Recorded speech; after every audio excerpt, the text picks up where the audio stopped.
तो आज मुझे नीट का प्रिपरेशन करते हुए 218 डेज हो चुके हैं और आज है उसका 219 डे। और हमारे नीट एग्ज़ाम है, नीट 2025 एग्ज़ाम को बचे हुए 541 डेज, अप्रॉक्स 18 मंथ यानी 1.5 साल बचे हुए अभी। और आज है मेरे 75 नीट हार्ड चैलेंज का डे नंबर 14। तो टोटल 13 डेज कंप्लीट हो गए हैं। तो भी अप्रॉक्स 5 दिन 1 हफ्ते से कोई वीडियो नहीं आया होगा, कोई स्टडी व्लॉग नहीं आया होगा, क्योंकि मुझे टाइम नहीं मिल पा रहा था अपनी स्टडी से, तो इसलिए कोई वीडियो नहीं बना पा रहा था। और अभी एग्ज़ाम और पास आते जा रही है, तो अभी और स्टडी टाइम बढ़ाना पड़ेगा, तभी सारा सिलेबस कंप्लीट हो पाएगा टाइम पे, और टाइम पे अच्छे से रिवीजन हो पाएगा। तो अभी टाइम हो रहा है लगभग 2:30 बज रहे सुबह के।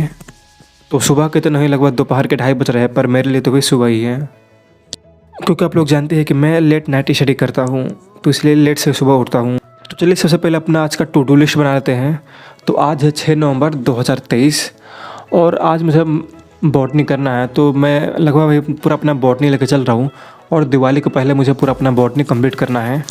तो ये बॉटनी में स्टार्ट करूँगा माइक्रोब्स इन ह्यूमन वेलफेयर, और उसके लगभग उसमें 2 लेक्चर हैं, तो आज उसको पूरा कंप्लीट कर देंगे 2 लेक्चर उसका। और फिर नेक्स्ट लेक्चर स्टार्ट करेंगे, नेक्स्ट चैप्टर स्टार्ट करेंगे मॉलिक्यूलर बेसिस ऑफ इनहेरिटेंस। तो इसका अगला वाला चैप्टर है, और जेनेटिक्स का दूसरा लंबा वाला चैप्टर है। तो इसका मुझे lecture number 1 and lecture number 2 करूँगा, उसके बाद फिर कुछ रिवीजन करूँगा। तो मॉलिक्यूलर बेसिस ऑफ इनहेरिटेंस में लगभग 15-16 लेक्चर्स हैं, लंबे लंबे लेक्चर, 2-3 घंटे के लेक्चर्स हैं। और इसके बाद लगभग 3 चैप्टर्स बचेंगे, तो छोटे छोटे चैप्टर है, 3-4 चैप्टर है, 1-2 लेक्चर का, तो भी कंप्लीट हो जाएगा। तो चलिए फिर अपना आज का स्टडी सेशन स्टार्ट करते हैं। तो मैंने सबसे पहले बॉटनी से स्टार्ट किया। तो बॉटनी में मेरा भी 11th कंप्लीट हो गया, और 12th मेरा बॉटनी चल रहा है। तो 12th में भी 3 चैप्टर कंप्लीट हो गए हैं। तो और 12th में 2 सबसे बड़े चैप्टर होते हैं, जेनेटिक्स के 2 चैप्टर। एक होता है प्रिंसिपल ऑफ इनहेरिटेंस, वो लगभग मेरे यकीन से करता हूँ, तो इसमें लगभग 17 लेक्चर का था सारा चैप्टर, ये वाला चैप्टर। और इसके बाद दूसरा चैप्टर होता है जेनेटिक्स का, वो होता है मॉलिक्यूलर बेसिस ऑफ इनहेरिटेंस। तो ये दोनों चैप्टर मिला के लगभग 35-40 लेक्चर्स के हैं, और इसे क्वेश्चन भी बहुत ज़्यादा आता है, लगभग 5 से 7 क्वेश्चन सारे चैप्टर से आते हैं। दोनों चैप्टर है तो लगभग आपको 10 से 12, कोई 14-15 क्वेश्चन भी चले जाते हैं ये चैप्टर से। तो आप ऐसा भी बोल सकते हैं कि लगभग 60 नंबर का ये दोनों चैप्टर हैं, तो ये बहुत ही इंपॉर्टेंट चैप्टर हैं। और अभी सिलेबस भी रिड्यूस हुआ है, तो ये ज़्यादा चांस आ जाते हैं कि इससे और भी ज़्यादा क्वेश्चन आ सकते हैं। तो मैंने ये चैप्टर कंप्लीट कर लिया है, तो चलिए सब पे अपना ट्रिक लगा लेते हैं। फिर जो अपना जो चैप्टर वाइज लिस्ट है, जिसमें अपने सारा बायोलॉजी, केमिस्ट्री, फिजिक्स का सारा चैप्टर का नेम और उसमें क्या क्या कंप्लीट हुआ टिक करता हूँ। तो चलिए इसमें टिक कर लेते हैं अपना प्रिंसिपल ऑफ इनहेरिटेंस का, मैंने टिक कर लिया। तो उसके बाद आज से स्टार्ट कर रहा हूँ मैं उसका न्यू चैप्टर आगे वाला, जो कि है माइक्रोब्स इन ह्यूमन वेलफेयर।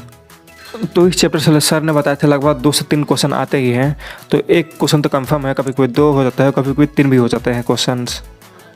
तो इसमें टोटल 2 लेक्चर्स है, 2 लेक्चर सर ने प्रोवाइड किए थे यकीन 2.23 वाले में, क्योंकि इस समय तक लगभग मार्च हो गया था, तो कोर्स जल्दी जल्दी एंड करना था। तो सर ने सारा इंपॉर्टेंट टॉपिक वो अच्छे से सारा करा दिया है। और क्योंकि मेरा बेसिक थोड़ा क्लियर है, मैंने 9th-10th में अच्छे से पढ़ा था, इसलिए मेरा सब कुछ कैच हो जाता है। तो फिर मैंने ये दोनों लेक्चर कंप्लीट किया, इसके नोट्स बनाए, और मेरा ये चैप्टर भी कंप्लीट हो गया है। तो ये छोटा चैप्टर था, तो ये छोटा चैप्टर भी कंप्लीट हो गया है। तो चलिए सबसे पहले अपना टू डू लिस्ट पे टिक लगा लेते हैं, और जो अपना बायोलॉजी का लिस्ट है उस पर भी इसमें टिक लगा लेते हैं। तो इसके बाद मैंने लेक्चर कंप्लीट किया, थोड़ा ब्रेक लिया, थोड़ा एक्सरसाइज किया, थोड़ा खाना खाया, और उसका फिर इसके अगला चैप्टर लगाया, जो कि है मॉलिक्यूलर बेसिस ऑफ इनहेरिटेंस। तो इस चैप्टर में भी लगभग 15 लेक्चर्स हैं, और लेक्चर बड़े भी हो गए, क्योंकि सर ने इसको लास्ट में मई में कराया था, लगभग मार्च में कराया था, मार्च के मिड तक। तो इसलिए इसमें ज़्यादा लंबे लेक्चर्स हुए। तो चलिए इसका लेक्चर शुरू करता है। तो मैं आज इसका lecture number 1 and lecture number 2 देखूँगा। तो ये दोनों चैप्टर तो बहुत ही ज़्यादा इंपॉर्टेंट है, इसलिए मैं इसके साथ साथ रिवीजन भी कर रहा हूँ। तो मेरा जो ये चैप्टर कंप्लीट हो जाएगा, तो इसके बाद मैं इसका 1 शॉट के रिवीजन कर लूँगा, जो कि सर ने नीट परिवर्तन सीरीज में पढ़ा था पिछले साल। तो फिर इसके मैंने दोनों लेक्चर किया, lecture number 1 and lecture number 2, और इसमें टाइम भी बहुत ज़्यादा लग गया था। तो मैं रात का डिनर किया था, और फिर इसके बाद मैंने पढ़ने लगा था, और इसको मैं कुछ रिवीजन किया, जो कि तो मेरा फिजिक्स थोड़ा सा पीछे चल रहा है, तो उसका मैंने रिवीजन किया अच्छे से। तो फिजिक्स के रिवीजन के लिए मैंने PW की यकीन का मॉडल सॉल्व किया, तो उससे थोड़ा अच्छा से रिवीजन हो गया। और रिवीजन करने का सबसे बेस्ट स्ट्रेटजी यही है, अगर आपको बायोलॉजी का रिवीजन करना है, तो सबसे पहले उसका नोट्स अच्छा से रिवाइज कर लीजिए, उसका क्वेश्चन लगाइए। और फिजिक्स में करना है तो आप पहले क्वेश्चन पे आइए, उसका क्वेश्चन लगाइए। अगर आपको नहीं लग पा रहा क्वेश्चन तो फिर नोट्स पर जाइए, उसके सारे कॉन्सेप्ट देखिए, सारे फार्मूला देखिए और फिर इसका क्वेश्चन लगाइए। तो फिजिक्स में, केमिस्ट्री में आप जितनी बार क्वेश्चन लगाएंगे उतना आपका प्रैक्टिस होता रहेगा और रिविज़न अच्छे से होता रहेगा। तो इसलिए साथ साथ क्वेश्चन प्रैक्टिस करते रहिए, तो वैसे रिवीजन भी साथ में होता रहेगा। पर मैं अभी क्या करूँगा कि क्लास 11th में अपना सिलेबस कंप्लीट कर लूँगा एंड फिर क्लास 12th में अच्छे से बस रिवीजन करूँगा और फिर प्रैक्टिस करूँगा, क्वेश्चन टेस्ट यही सब चलेगा। और फिर 12th में बोर्ड के लिए भी पढ़ना है। तो अभी आज का मेरे सारे लेक्चर्स कंप्लीट हो गया है, सारे टारगेट्स कंप्लीट हो गए हैं और अभी मेरे बायोलॉजी में बचे लगभग 4 चैप्टर्स बचे हैं, तो वो भी मेरा कंप्लीट हो जाएगा। लगभग मैं कोशिश तो करूँगा दिवाली के पहले ही कंप्लीट करने के लिए, कंप्लीट हो जाए तो अच्छा ही है।